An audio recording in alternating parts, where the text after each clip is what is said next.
Often we come across people and judge them based on their appearances. And just as often we are always wrong. Life has taught us that appearances cannot tell the true nature of an individual. And that's very true of Oyinade Olurin, a despicable woman who intentionally pretends to be sincere when she's in fact a Satanist, fraudster, robber, and calculated cold-blooded murderer. So on February 2, 2014, keeping up appearances she did to mark her 80th birthday at the event center she built with funds from the coffers of the Odutola estate. An April 1995 photo of Oyinade Olurin and the corpse of Chief Adeola Odutola at the Department of Anatomy, University of Ibadan, in a room with other family members, including some of her conspirators, has the merit of showing us another appearance of Oyinade Olurin. The photo obviously did not make its way into her biography. From left, Adejoke Fadino, 1. Snuffling. Oyinade Olurin, 2. Adebisi Bate, 3. Adetokunbo Odutola, Olabimpo Shinaike, 4. And Chief Abisola Okupe, all standing inside a room at the Department of Anatomy, University of Ibadan, except for Chief Mrs. Abisola Okupe, daughter from Papa's first wife, and Adetokunbo Odutola. The other 4 individuals were simply keeping up appearances and were all responsible for the murder of Chief Adeola Odutola. Oyinade Olurin, who had been deluding others' favorite that she was Chief Odutola's favorite, can be seen standing detached from his corpse. Let's for a moment focus on Oyinade Olurin's face. Now that Oyinade Olurin had murdered Chief Odutola, what was she thinking about? Now, let's fast forward to 2014. We have another appearance of Oyinade Olurin celebrating her 80th birthday both at Onibudu House, where she kidnapped Chief Adeola Odutola, and at the Adeola Odutola Hall, an event center she used this money to build. It is absolutely difficult to reconcile her taking the life of Chief Adeola Odutola and using his money to celebrate her 80th birthday. It is just absolute madness, fueled by unmitigated greed and ruthlessness. From left, Oyinade Olurin and Adeyinka Bate Yaroyewu, the daughter of her older sister Adebisi Bate, who participated in kidnapping and murdering Chief Adeola Odutola. From left in grey suit, Olaofe Olurin, Adeyinka Bate Yaroyewu, Oyinade Olurin, Oyinekwaino, Pickles Temidayo Olurin, and to the extreme right is Adegboyega Bate. These individuals and their children are the beneficiaries of Oyinade Olurin's largesse, resulting from the murder of Chief Adeola Odutola. They were old enough to know and knew what their parents, Oyinade Olurin and Adebisi Bate, had done. From left, in orange head ties, Oyinekwaino and Adeyinka Bate Yaroyewu, Oyinade Olurin's first child and niece. The photos of her birthday were all smiles, which make it difficult to wrap one's mind around the fact that she spearheaded the murder of Chief Adeola Odutola and single-handedly decimated all his factories built and operated over many decades. Now, as part of her 80th birthday celebration, a biography titled Oyinade Odutola Olurin, A Rare Gem, by Professor Adetokunbo O. Lucas, ABOO Oyediro, was launched. She was under the impression that her biography would elicit comparable positive reactions from the biography of her father, Chief Adeola Odutola, titled A Rare Breed. How could it? What is special about a vicious murderer, destroyer, and thief? John chapter 10, verse 8 to 10.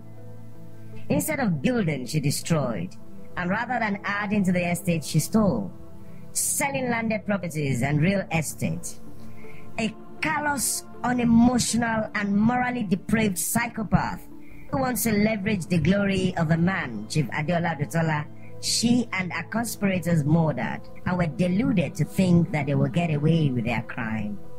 Oyinade Olurin is a vile woman hiding in the clothes of a professor, the chairmanship of Odutola Holdings, and a Nigerian government OFR award, a perfect example of a wolf in sheep's clothing, or in her case, a murderer in a doctor's gown. So what's so rare and illustrious about that kind of gem? On page 18 of her biography, her son Oyinade Olurin wrote, "The sheer courage and resilience with which she shouldered her responsibilities with respect to her father's legacy have been most instructive as to her persona.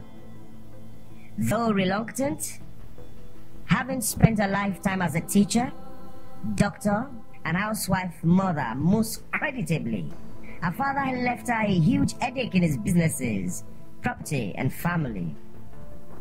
She has risen up to these challenges and has done a remarkable job, in spite of opposition from half her siblings." Oyinade Olurin's statements are false and deliberate misstatements. We have no idea what challenges Oyinade Olurin has risen up to. Were they challenges on how to decimate all the factories Chief Adeola Odutola spent his life building? When to sell properties and lands belonging to the Odutola estate? Or how to transfer wealth belonging to the Odutola to the Olurins? Perhaps Oyinade Olurin can state precisely the challenges her mother rose up to. Oyinade was partly right about one thing, though. Chief Adeola Odutola did leave Oyinade Olurin with a huge headache. It was not his businesses. She has proved true to her incompetence. It was headache from a heavy burden. Murder, his mother. It is what will continue to haunt Oyinade Olurin and her children. Also on page 44 of her biography, her co-murderer Adesola Adeyemi and her husband Ambassador Kunle Adeyemi wrote, "The old man, that is the Ogbeni Oja, who was an excellent judge of character, chose early on to groom her as a successor in his business empire. Incapacitated by a troubling health challenge in the autumn of 1981, Chief Odutola gradually brought into his business a very reluctant daughter to help oversee some of the basic duties."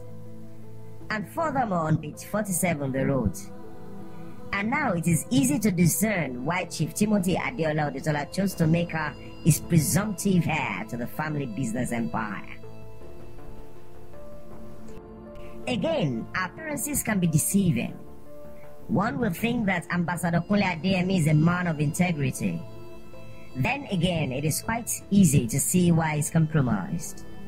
He was married to a cold-blooded murderer. The one truth he spoke, however, is that Chief Adeola Odutola was an excellent judge of character and human abilities. The other statements of Ambassador Kunle Adeyemi and his wife Adesola Adeyemi were totally false and deliberate misstatements. Oyinade Olurin had never worked at Chief Odutola's factories or businesses, so claims that he had groomed her to take over his business is preposterous. Such a claim was a deliberate attempt to cover her murder trails. Now, even though Chief Adeola Odutola had her and her sister Despicable on the list of the board of directors of his companies, he had done so to appease them because of their witchcraft stronghold over the family. Furthermore, he had done so for some of his wife and college-bound children too. On page 150 of her biography, T. Olaofe wrote, "At a board meeting held on 14th March 1991, Chief T.A. Odutola resigned as both chairman and director of the board, and other directors resolved to appoint Professor Odutola Olurin as chairman of the company, Continental Breweries Limited, for the second time." Again, on page 152, T. Olaofe wrote, "Professor Odutola Olurin is the chairman of Crown Products Limited, a private company based in Ijebu-Ode. She was appointed a director in March 1991 and immediately replaced her father, Chief T.A. Odutola, as the chairman." It is coincidence that both of these events occurred in March 1991. Also, on what merits was she made the chairman of these organizations? On page 18 of her biography, her son Oyinade Olurin said that she had spent a lifetime as a teacher, doctor, and housewife mother, so she had no business experience. Now, Chief Odutola had 3 older sons who had manufacturing experience: Mr. Oladipo Odutola, Mr. Ademola Odutola, and Mr. Adegbenga Sunday Odutola, but they were not offered these positions. Then something suspicious is afoot here. Now, the Olurin household and the 2 clinics she ran, Vision House in Ibadan and Ijebu-Ode, were heavily subsidized by Chief Odutola. Furthermore, to the horror of the Odutola family, this was a woman who in April 1995, 4 years later, summoned Continental Breweries Limited, a company where her chairmanship was meritorious, ambulance to Onibudo House in Ijebu-Ode, and used it to kidnap and murder Chief Adeola Odutola, who had stepped down as chairman for her under subtle duress that was witchcraft influenced.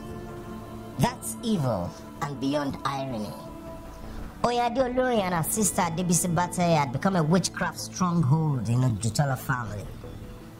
The very reason their mother, Grace Ariola Ogunlesi, was kicked out of the Odutola household in 1936. The Odutola family knew Chief Odutola did most things to please her so that she wouldn't kill him. Oyinade Olurin is a woman who constantly uses diabolical means, if you like, witchcraft, to accomplish her goals in life. Oyinade Olurin and her sister Ijebu-Ode had over the years been using witchcraft to poison Chief Odutola's mind against his male children. The very reason none of his biological children were there to prevent her from kidnapping and murdering him. In all honesty, Oyinade Olurin is the embodiment of witchcraft. Now, let's fast forward to 2021. Take stock of Chief Odutola's factories. Oyinade Olurin, Olufunmilayo Odutola, and Akima Bogunje decimated his factories and have been selling properties of his estate. The very thought that T. Olaofe described on page 149 of her biography as a chip of the old block is preposterous. Perhaps T. Olaofe is from a different planet or under a witchcraft spell. A full review of her biography was not intended, but a few of the many prevarications of some of the contributors to her biography as they relate to her murder of Chief Adeola Odutola and the Odutola estate were identified. Truthfully, her biography should have been replete with research she had done and how she had impacted humanity. It was anything but that. It was simply written to stroke the ego of a narcissist, psychopath, and to mask a crime.